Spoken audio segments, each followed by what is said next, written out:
बिस्मिल्लाहिर्रहमानिर्रहीम। अस्सलाम वालेकुम। मैं हूं मिशाल हैदर और आप देख रहे हैं शेफ स्पाइस यूट्यूब चैनल। उम्मीद है कि सब खैर खैरियत से होंगे और अपने अपने घरों में खुश और आबाद होंगे।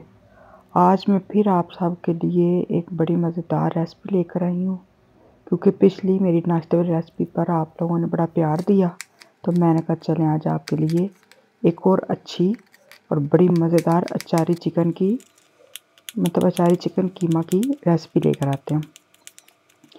ये इतनी मज़ेदार और इतनी आसान है कि यकीन मानिए आप अपनी तारीफ खुद करने पर मजबूर हो जाएंगे। चलें जाएं शुरू करते हैं। मैंने सबसे पहले 3 से 4 जवे लहसुन के लिए हैं, क्योंकि मैंने एक फुल ब्रेस्ट पीस लिया था। ठीक है, आप अपने चिकन के हिसाब से देख लें। और एक मैंने मीडियम साइज़ का टमाटर लिया था, 2 से 3 हरी मिर्चें ली थी और 2 मीडियम साइज़ के प्याज लिए थे। ठीक है, इन सब चीज़ों को आपने चॉप कर लेना है। देखिए, चीज़ को आसान बनाने के लिए बता रही हूँ कि हर चीज़ को चॉप करेंगे तभी जल्दी बनेगी ना। और एक मैंने आलू लिया था, अगर आप लोगों ने टमाटर भी डालना हो तो डाल सकते हैं। अभी आप लोगों ने देखा है कि मैंने स्लाइस कितने थिन करके काटे हैं, ताकि ये बस थोड़ा सा भूने और जल्दी से पक जाए। ये सारी मैंने चीज़ें ली थी। अब हमने सारी चीज़ें एक ही टाइम पे ऐड कर देनी। ठीक है, लहसुन, अदरक नहीं डालना, लहसुन, प्याज, टमाटर, कीमा और 7 स्पाइसेस, होल स्पाइसेस पहले डालने हैं, जिसमें मैंने 1 चम्मच जो सा वो ज़ीरा डाला है, 3 से 4 काली मिर्चें डाली हैं, 1 टुकड़ा दालचीनी का डाला है, 2 से 3 लौंग डाले हैं और गर्म पानी इस्तेमाल करिएगा। साथ मैंने नमक, रेड चिली फ्लेक्स और रेड चिली पाउडर डाला है। अभी मैंने हल्दी नहीं डाली है। ठीक है, वो जब एक बॉयल आ जाएगा फिर मैं डालूँगी। इधर मैंने महसूस किया कि मुझे थोड़ा पानी कम लग रहा था, तो मैं थोड़ा सा और डाल के और इन सारी चीज़ों को मिक्स करके, तो अब मैं इसको कवर करके सिर्फ 5 से 7 मिनट के लिए रखूँगी, ताकि ये सारी चीज़ें टेंडर हो जाएँ। आप भी वक्त बचाने के लिए ऐसा ही किया करें। आप चिकन, मटन या फिर बीफ कुछ भी बना रहे हैं, उसको सबसे पहले तो जब आप गिलाने के लिए ऊपर रखते हैं ना, तो उसके अंदर लाजम गर्म पानी यूज़ किया करें। इससे क्या होता है, टाइम जो सा वो बच जाता है। और अभी जब थोड़ा थोड़ा पानी होगा ना, तब उसी ही पॉइंट पे आपने इसमें ऑयल डाल देना है। बिल्कुल भी ये नहीं करना कि सारा पानी ड्राई हो जाए तो फिर आपने ऑयल डालना है। ठीक है ना, इस तरह बहुत अच्छा टेस्ट आता है और बहुत मज़ेदार सालन बनता है।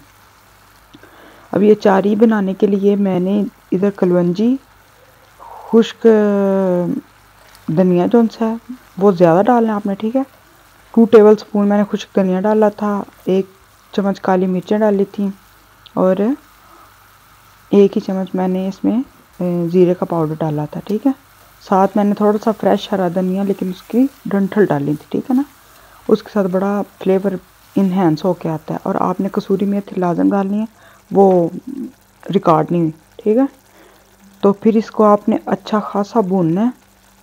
जितना भूनेंगे उतना अच्छा टेस्ट आएगा, उतना मज़ेदार टेस्ट होगा। सारी बात बुनाई पे आके ख़त्म होती है।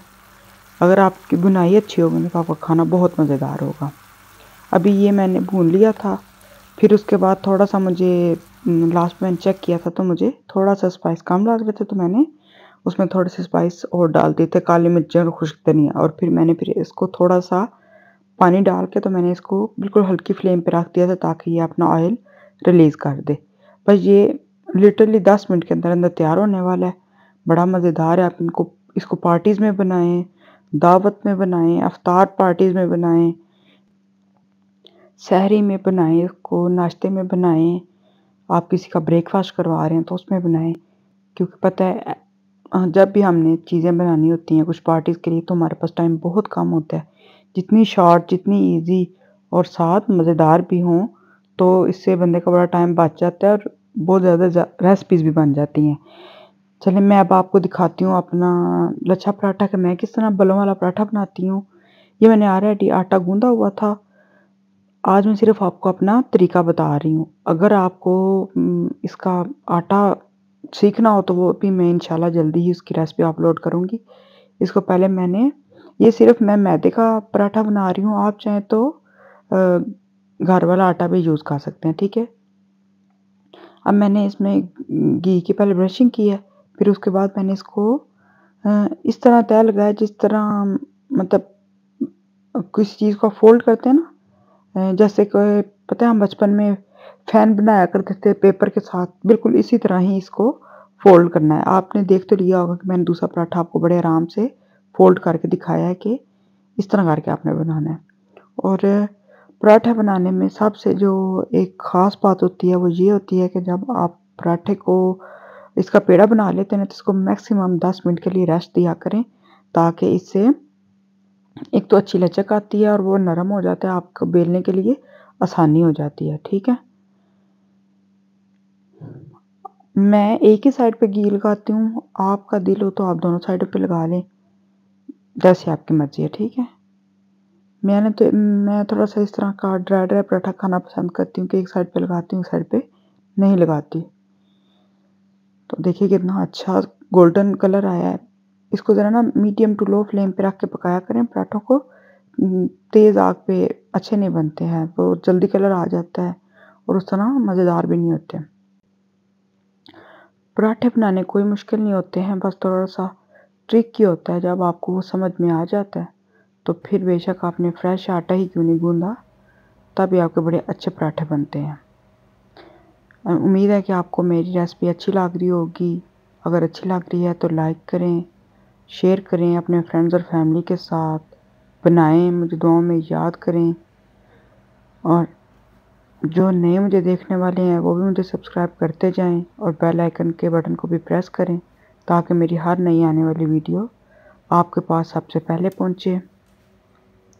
इंशाल्लाह मेरी रेसिपीज़ आगे से भी इससे भी ज़्यादा आसान और क्विक बनने वाली होंगी, क्योंकि मेरी पूरी कोशिश होती है कि मैं आपके लिए जितनी ईज़ी रेसिपीज़ लेके आ सकूँ उतनी लेके आऊँ।